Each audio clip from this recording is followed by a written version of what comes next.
Good day, everybody. Hope you all are well. Today I'm just walking around the forest, and I'll be kind of just saying what's on my mind. I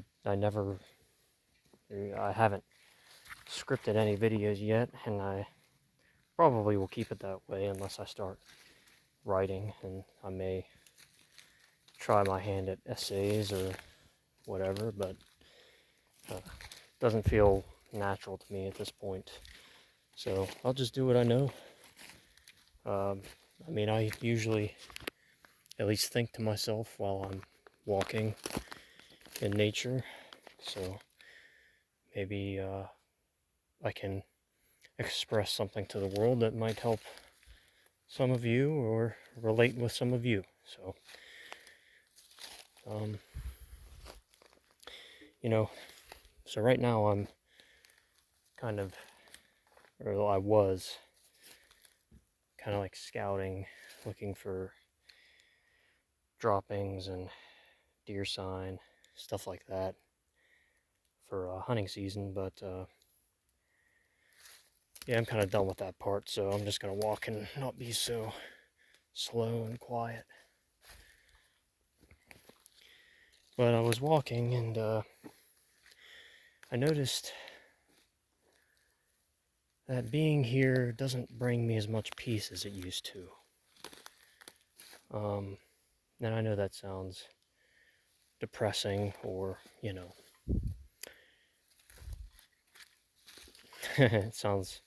doesn't sound good, but yeah, it just doesn't do the same thing for me. That said, it is nice to step away from daily worries, and it's good to get out here. I think part of the reason that I don't really find this as engaging as I used to is that, see, I would always come out here with my uncle, who is now very ill, and it's been hard for the last year. He's been dealing with really bad cancer, and he was like a father to me. He was always there for me, still is. He's kind of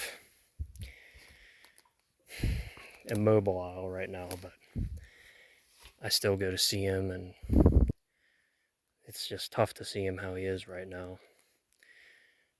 And it's no easier for him.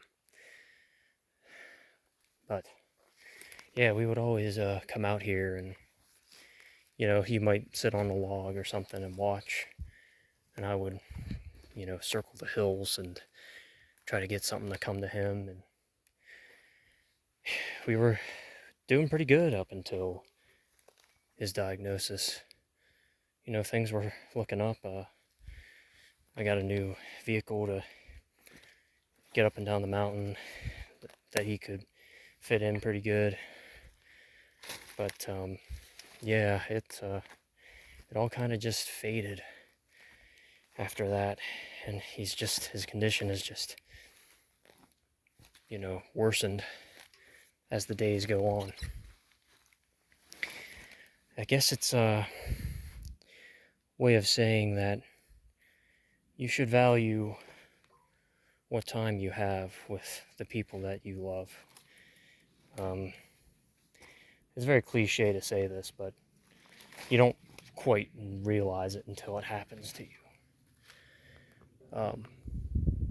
Because the people who care for you and are there for you should be who you call your family. And at least I found myself taking it for granted. There were long periods of time where I wouldn't even talk to him, and that's partly from personal issues and traumas and mental shit. But he would have been more than happy to hear from me. Um, and now here we are. Um,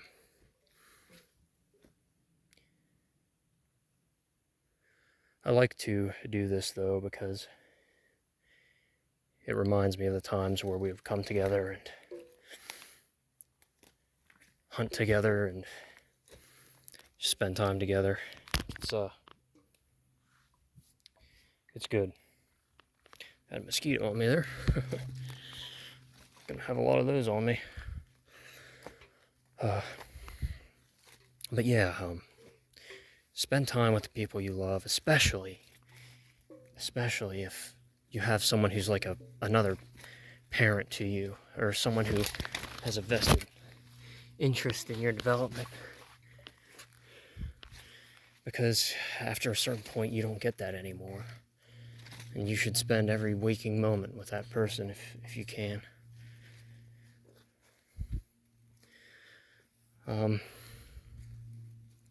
Yeah.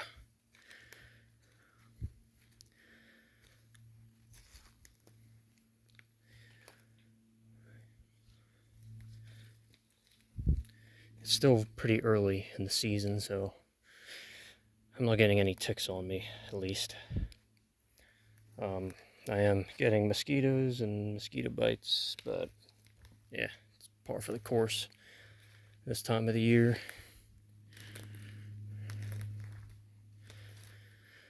But no, this is something I've discussed with people, is that, hunting to me was a reason to spend time with my uncle. It was, that's what it was. Or spend time with somebody else, or just, get out, and it's like camaraderie. It's a shared struggle. I never really took pride in well, that's a lie. There's pride in taking an animal, but the real joy comes from doing it with another person, or at the very least, doing it for other people, in that, you harvest your kill and bring home the bacon. That's where the real joy comes. I don't get satisfaction necessarily out of the kill shot or anything like that. Yeah, it's adrenaline. There's a lot of adrenaline, and it feels really good. But yeah, I always saw it as as camaraderie and shared sport between fellows. Something that is severely lacking these days, and it's hard to get people to do things like this. It's not everybody wants to come out and do it. It's time consuming and at times exhausting. A lot of planning goes into it. You need to scout like I'm doing right now. You need to know your environment. Yeah, it takes a lot. Oh, look at this. Is he gonna go under?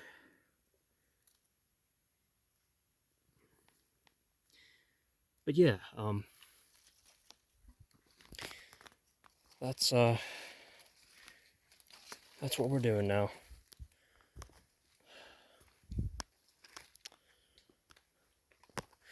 Hunting also teaches you. It's not only provides camaraderie, but it also teaches you many things.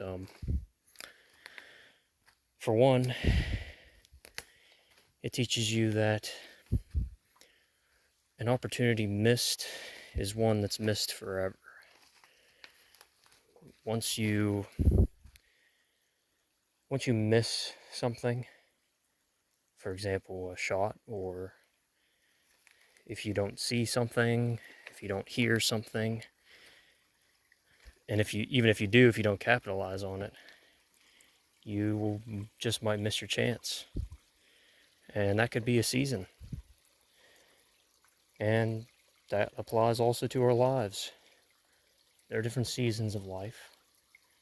And if you don't capitalize on opportunities that are presented to you, well, you just might miss out on those opportunities forever. And you'll never have the chance.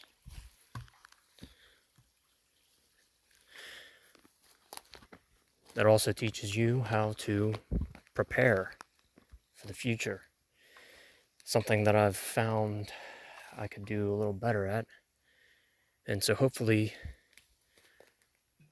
getting back into the swing of this will reactivate that in me, instead of just taking it day by day like I have been doing for some time now this year.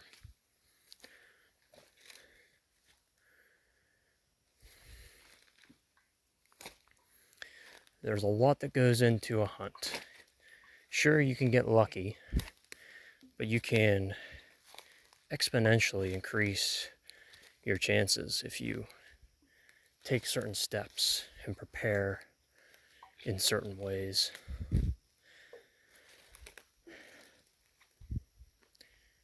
Gear is important. Not as important as other things, like soft skills and, learning how to move quietly, which I'm not doing right now because I'm speaking, but again, not really too worried about it at this point. But skills matter, gear matters. You need light but warm gear, and that can be a difficult balance. But it just goes to show that you have to think about your gear, and you have to prepare for whatever environment you're going into. And that's important in life too, in general. You have to be able to read goings on of the day, and you have to be able to prepare accordingly, because there are opportunities all around us, and there are also pitfalls all around us. There are dangers, unforeseen dangers that always dwell in the background, and they'll descend upon you before you can even see them. So planning is very important in life, as well as hunting.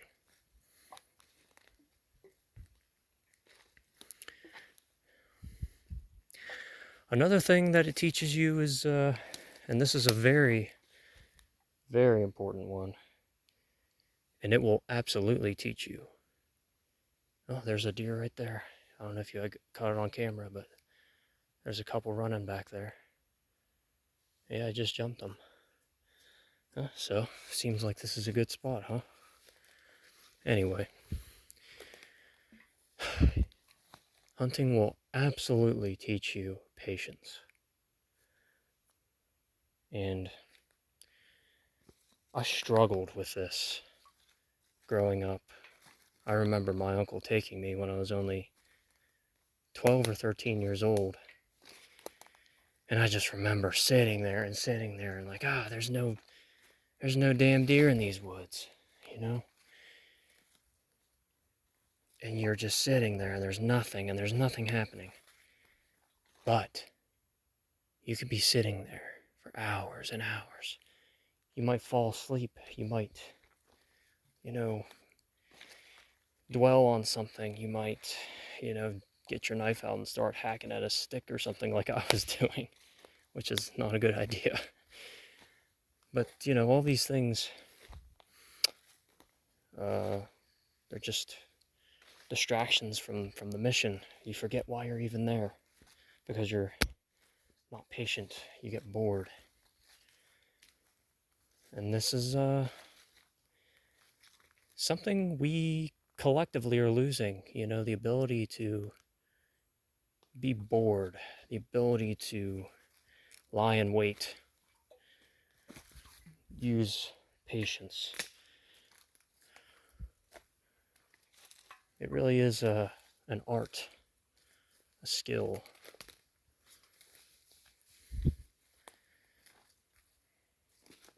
Patience is a powerful friend because if you can harness that power,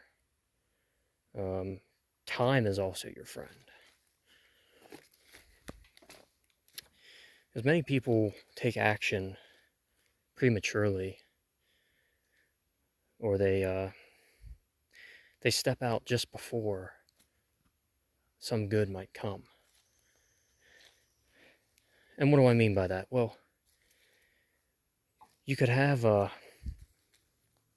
opportunity that's just around the corner, but you just don't know about it, and there's no way you could know about it. But if you had the patience and the awareness, you would see it. Now, our bodies, as we age, actually, I think, I don't know, it's different for some people, but I think some people lose their patience as they age. And it depends on a lot of things, obviously, but like, you kind of lose focus, lose willpower as you age, and so in that sense, patience might become more difficult. But, I could say a myriad of things on that subject. If, what's, how's, it's different for each person. But the main point is that if you can harness the power of patience and couple that with foresight and planning, well, that really increases your chances of success in anything, really.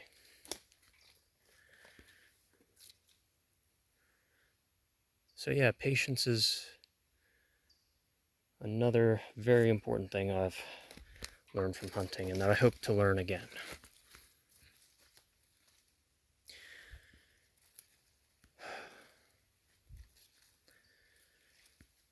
So yeah, I started this talk by saying that, being in this place doesn't bring me as much joy. And I think I'm answering my own question as I go here, or I'm answering my own concerns about that. I didn't come out here just to be here. I came out here to learn, to experience. And the more time you spend out here, the fewer things you have to learn. That doesn't mean that you stop learning. Because just like in life, it might feel like we've learned everything that there is to know. And there will come a time where we feel as though we've learned enough, or that we've exhausted all knowledge in a certain field. But once again, this place teaches us that there is always something to learn, even if we don't have the patience to try and see it or figure it out.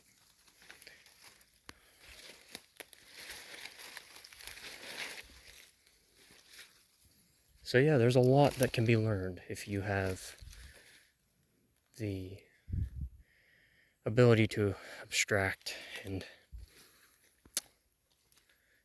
take more from an experience than what there appears to be on the surface.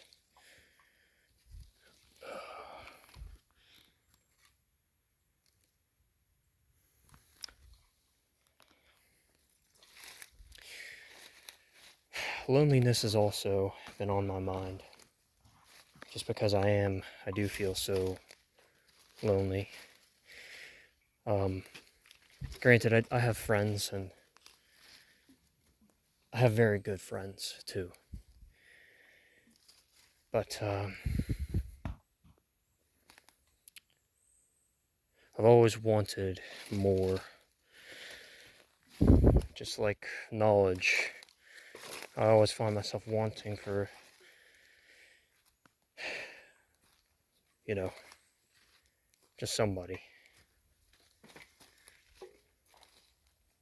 I think that's another reason why this place is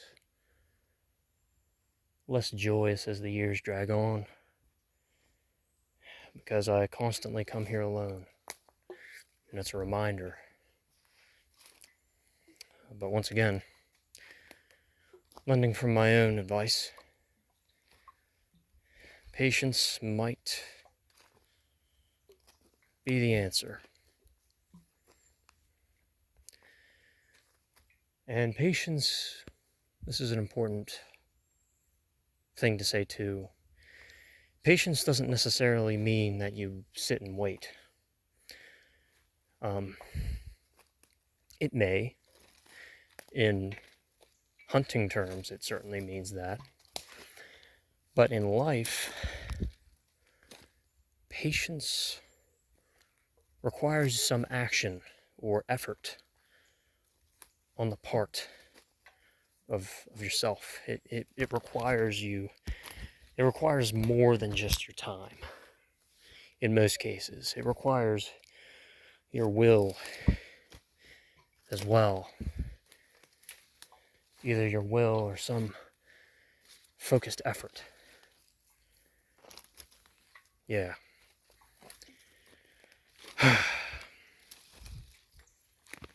Okay, enough philosophical talk for a minute. We're gonna get to the top of this hill, and I'll be able to show you a beautiful opening at the top of the hill here. This hill was logged a few years ago. That was the purpose of the forest, is to log it, so it wasn't an old growth forest or anything like that. But we'll get to see a nice view up here.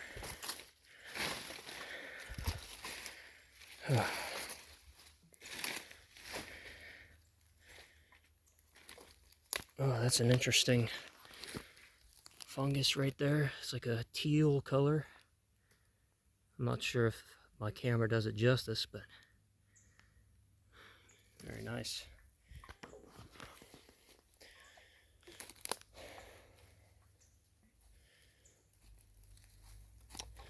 As exhausting as loneliness might be, though, you know, being alone isn't that bad. It gives you many freedoms.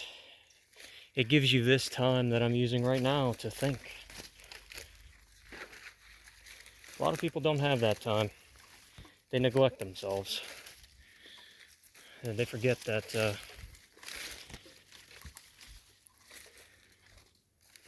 they can still think about themselves, and that's usually the best way to correct actions and errors.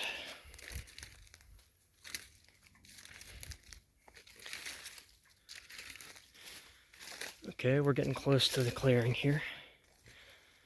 I want to take this time also right now to thank everybody who's listened to my videos so far.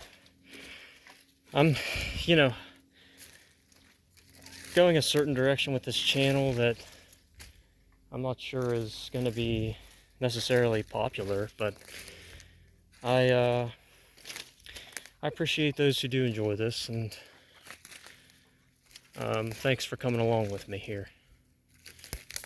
It does help to speak about these things, but I also hope that it helps some of you.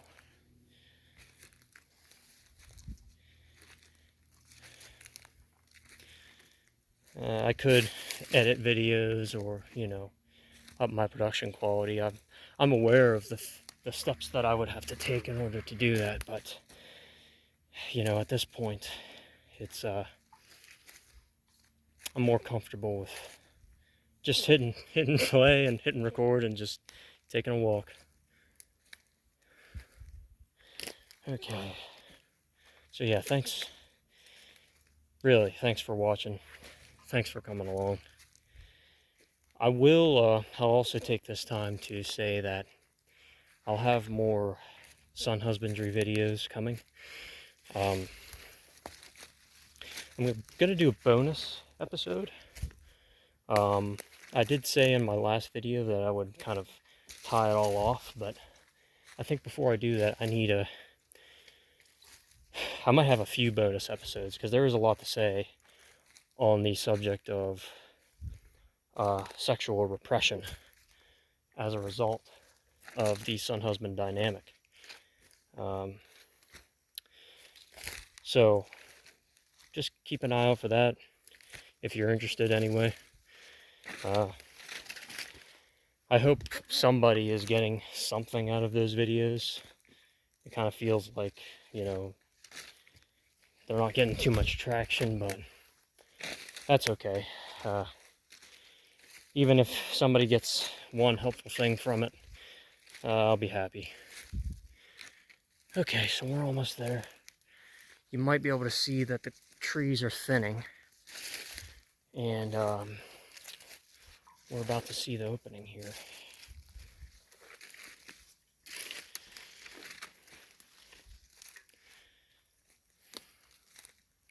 But yeah, on loneliness,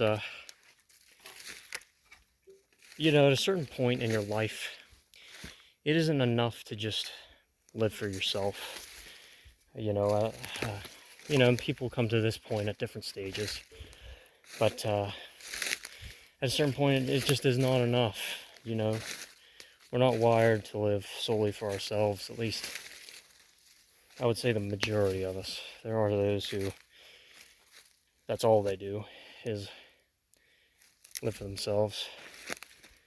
But some of us, you know, we need to give something up of ourselves. And that might take different forms. And it might be that attitude that's causing me to put more attention into this channel. I just feel the need to give back, because I've gotten so much from so many brilliant people. And if I can be that for somebody, then all the better.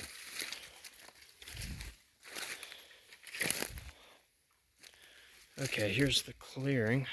Just let's say 100 feet, maybe a little more. Almost there.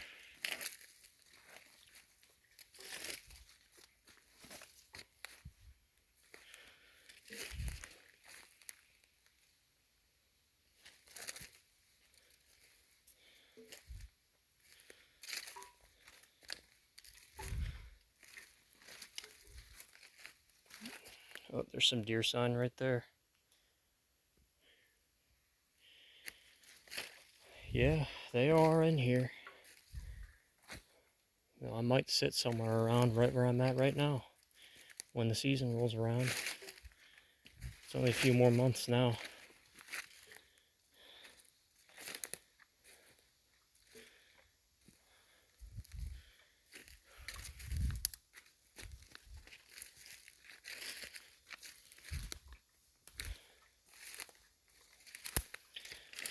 Yeah, another thing I'll say is, lately I've been tuning out, at least, you know, for the last 2 days, to be honest. I've been tuning out, using my phone less, at least social media, stuff like that. And it's just a reminder that life is give and take. You know, you remove yourself from people that you've been talking to through social media, and they wonder what happened, and, you know, a few people have reached out and said, you know, what's going on, like my friends that I've known for a while. And I just, you know, I told them that I'm just taking a little break, that's all. But it just goes to show that even a few days disconnected. And not only do you notice its effects, but everybody around you does too. And it's nothing against them, but it just goes to show how entrenched a lot of people are in the digital world. And you could argue, you know, today it's a necessity. You have to give up time in the real world to work in the digital world, and that's just how things operate these days. But we'll always still live in the real world, whether we want to admit it or not. So here's the clearing. Very nice. Very grown up. Definitely does not look like this in the wintertime. But we'll work our way around. There should be a path towards the center if we can get to it. We just have to walk the perimeter and we should come upon it. Ooh, what does that smell? Whew.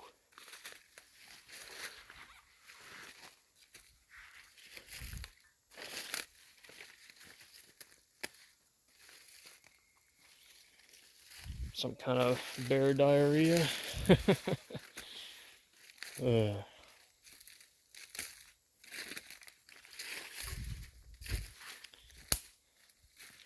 Okay.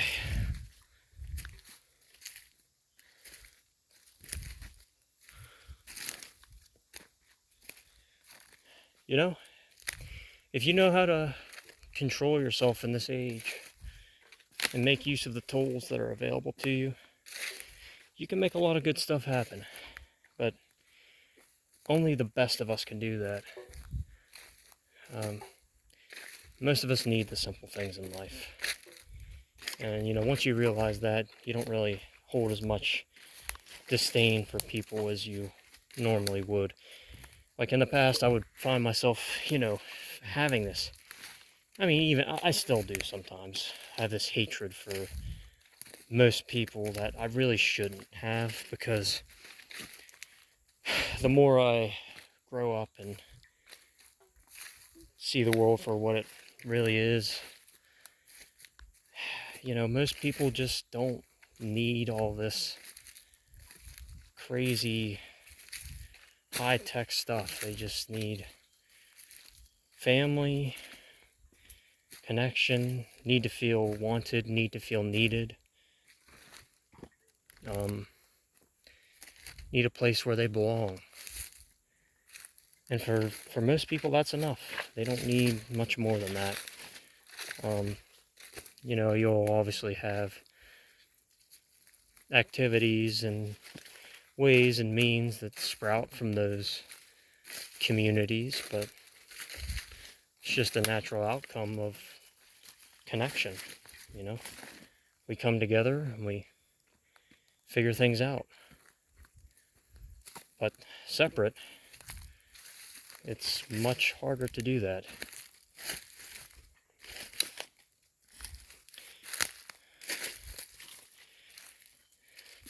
Separated, we're much easier to put into buckets where we're needed by the current establishment.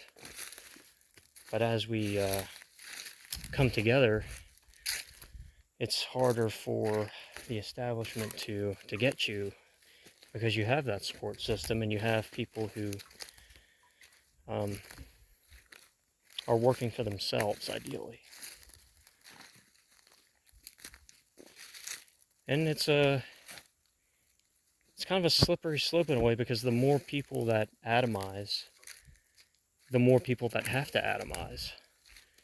If you have less of a support structure that exists outside of the superstructure, then less and less people are going to be able to build those communities, because you're losing manpower through propaganda, through schools.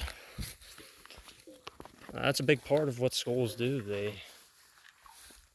train you to think in terms of what the state wants. That is the purpose of school.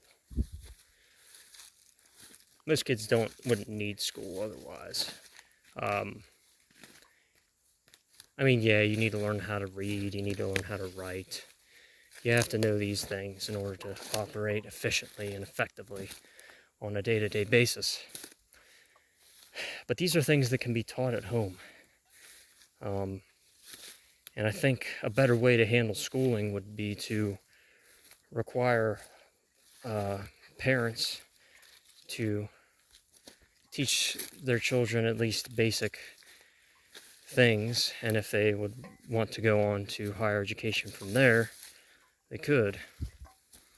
And this would be a healthier system, but one could argue that certain key industrial roles would be left unfilled, and ultimately, whole industries could crumble as a result. And I might answer to that, well, how many of those industries do we really need? I think downsizing, getting rid of the unnecessary industries, scaling back would be the most effective way to move forward. I mean, with our population decrease, we need to be thinking about these things, and right now it just seems like people are riding out the storm, trying to get as much money as possible before the tsunami hits. So, yeah, just some thoughts.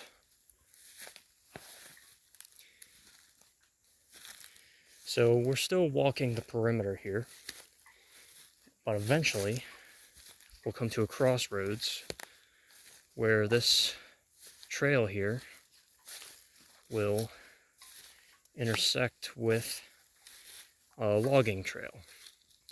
I guess you could call this a logging trail too, but this is more of an access path that they put around the entire perimeter of the section that's being logged. So, looks like the corner is right here, so should be seeing it soon.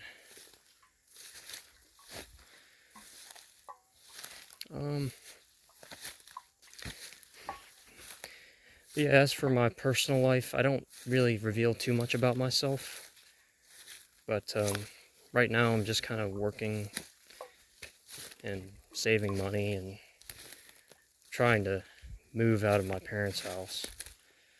Something that's become increasingly difficult for my generation, and I have seen some housing prices decrease, but I just think it would be healthy for me to move on, because there is a lot of trauma that still exists just being at home. It's a daily reminder of some of the things that happened, and it would be better if I could move on from that and free my body and mind. That would be ideal.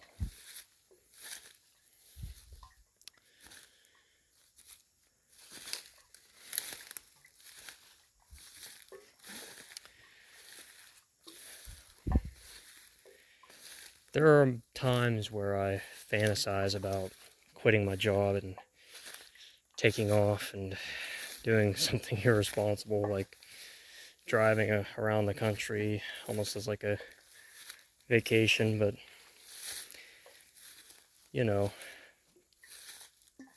there are easier ways to achieve similar feelings. And who knows, maybe I'll do something of that nature if all else fails. I don't know. I have looked into, so there's some guys talking about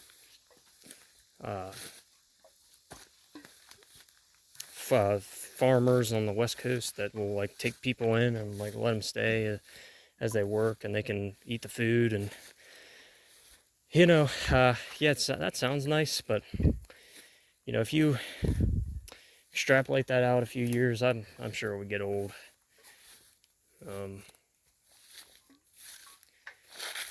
People idealize a lot of things, and they, in the process, often fail to see the fruits of their current state.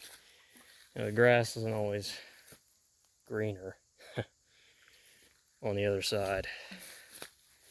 So I'm taking a measured approach, and I'm kind of just sticking it out for now until some opportunity presents itself.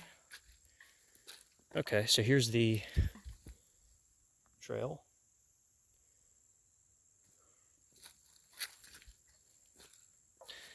Now this has some traffic on it.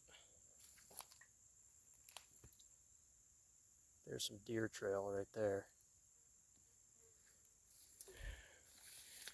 And I'm leaving my mark as I walk through here because it's still a little muddy. But, boy, this trail right here, if you're here at the right time, oh, you'd bust something.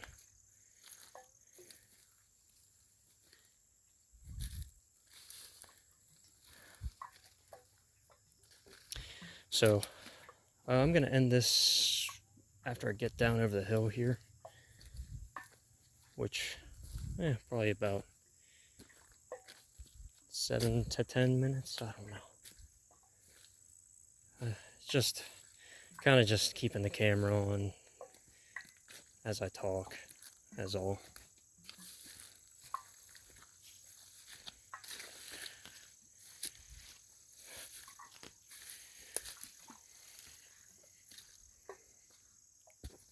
Yeah, another thing, I found myself sympathizing with many of my peers who are in a much worse position than I am. And I find it hard to do certain things just out of guilt that I feel like for the position that I'm in. I feel like I don't deserve it almost. Because, my parents, as tumultuous as my childhood was at times, they haven't kicked me out. I'm able to save money. I'm able to stay at home. I just feel bad, really bad for a lot of the guys out here that don't have that opportunity or similar opportunities. I look at a lot of the guys on here and, a lot of them are estranged from their parents. They've been kicked out of the house, and they've just got nowhere to go. It's not good, guys. It's not good. But the correct attitude that I should be taking is, if I encounter some of those people along the way, I'll do my best to offer help and try to pull them up with me. But the bottom line is, guys, you can't save everybody.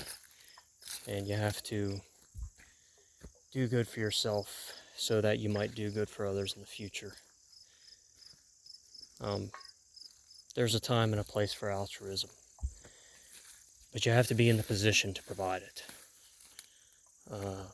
And again, sometimes the best thing you can do for others is the best thing that you can do for yourself. So remember that.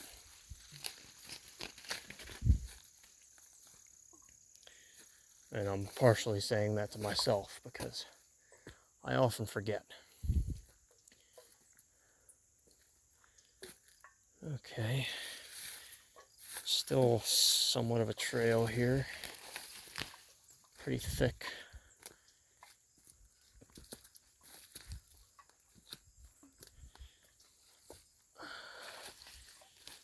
Lucky I haven't run into any snakes.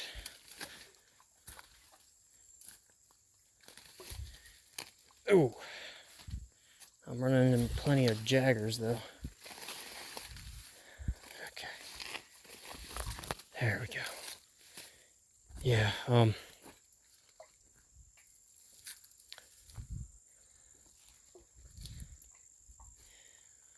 another thing that I've learned over the past month is that, and mileage may vary on this advice, but at least for me, being more open about myself to my friends emotionally and being a little vulnerable has really, really helped me. Like, a lot. There's a time and a place for it, okay? I'm not telling you to spill your thoughts and feelings out on your coworkers, because that certainly is not a good idea. But if you have one good friend that you can confide in, and he can confide in you, then don't take that for granted. Be honest. You know, don't fall for the stoic shit that's spoon-fed to us. Again, there's a time and a place for the stoic mindset. But one of those places is not with people who you trust and love. Those are the people that you should be the most vulnerable with. And you know, this sounds like basic advice to some of you, or even insane that it has to be said, but for people like me, I constantly have to remind myself of that.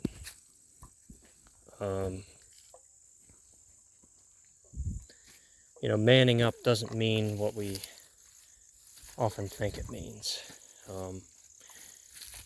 Yes, a man must deal with his own emotions and problems at the end of the day, but speaking about it to a friend is often enough to bring us up and deal with it better. There is one thing that Christ said that is comparable to this, and he said, confess to one another your sins. And, you know, I don't necessarily take this on its face value. Yeah, confess to one another your sins. But I think what this really means is talk to those you trust, talk to those you love about the important things, about what you feel. You know? We hear sins and we're like, oh, you know, oh, we have to tell everybody that what we've done, and no, that's I don't think that's what it means. I think it means confess to one another your feelings and confess to one another, you know, and you know, whatever, a priest might argue with me on that, but I don't really care. That's the message I take from it.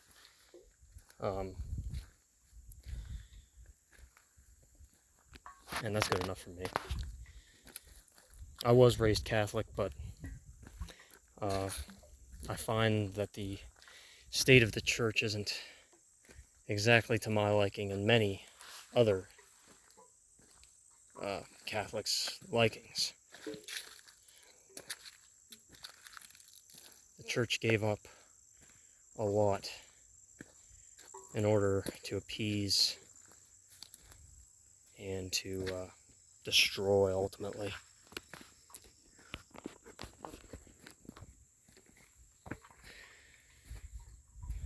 Oh yeah, there's plenty of tracks along here, guys. Plenty of tracks.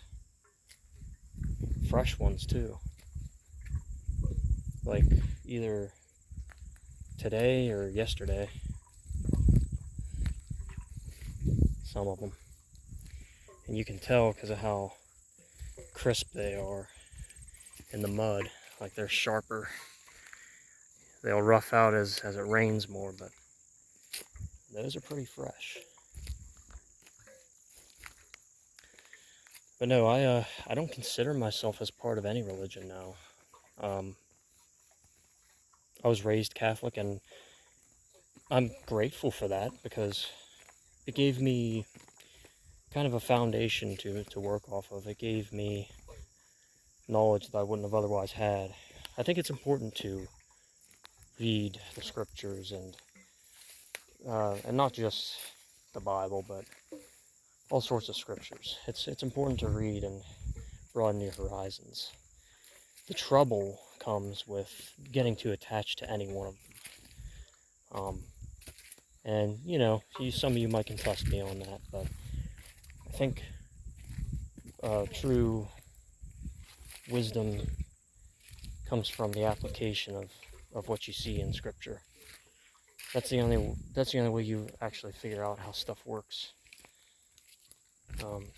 And the more it's actually good to see parallels between holy scriptures of different religions, because it's kind of a confirmation of certain things. And if you see those things, you know, different people figured out different things, or different people figured out the same things, perhaps even at different times, and those things could be considered constants in a way.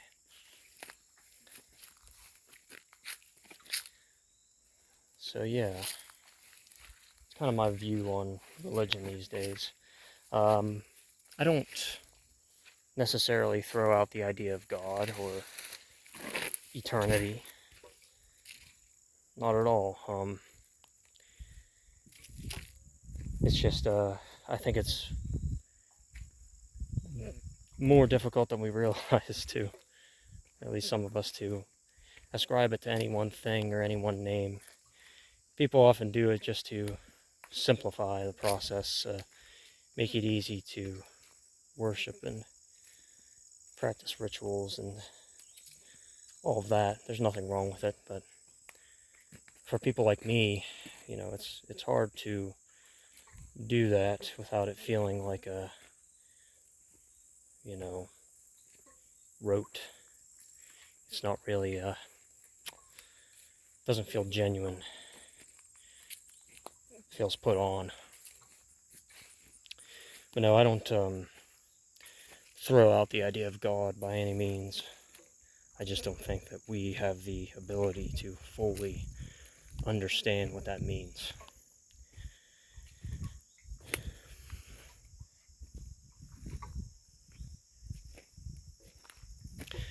Well, we're going a little longer than I thought. This is quite a long trail here, but we're almost there. We're cresting the top of the hill here, and before long we'll be going down to the road, and that's where I'll say farewell. If you've come along with me this far, I mean, all I have to say is thank you. You know, it would be nice to know that somebody can relate to what I'm saying out there. I quite like doing this. I might come out here more as I scout for the upcoming season and make a little series out of this. You know, if that's if you guys like it. So here's the real opening here. You can see the opposite hillside. And if you look over to where I'm pointing, there should be a tree stand up there. But I don't know if they took it down or not. I don't see it right now. But yeah, this is a great place to sit.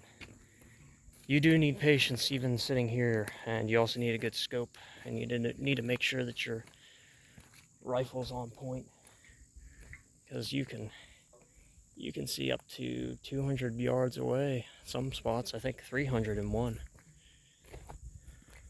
That might be a stretch, but you can see quite far.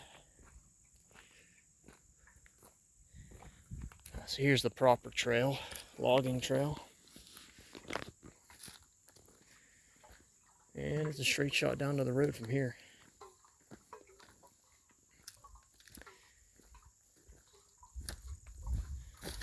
Yeah, I'm kind of ready. I'm ready for the cooler seasons to start. The summer's been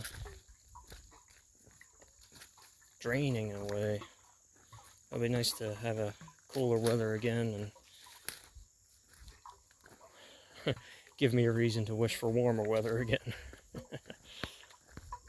That is a nice place about living. A nice thing about living in a place that has the seasons.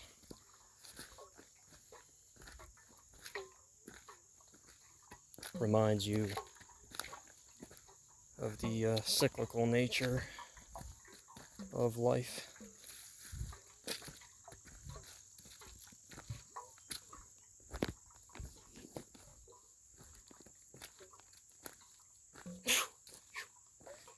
Yeah, plenty of bugs out here.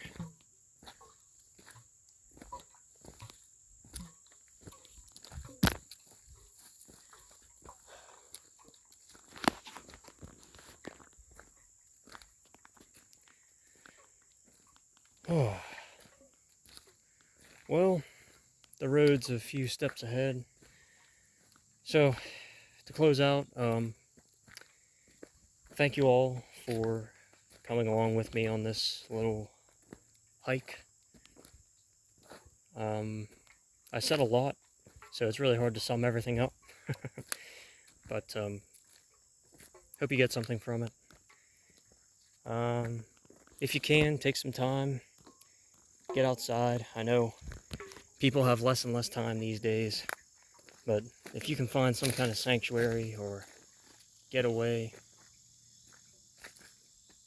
go out there. You know, just spend some time if you can.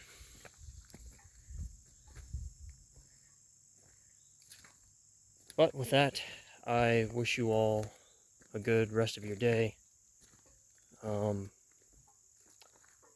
And yeah, we'll end it there.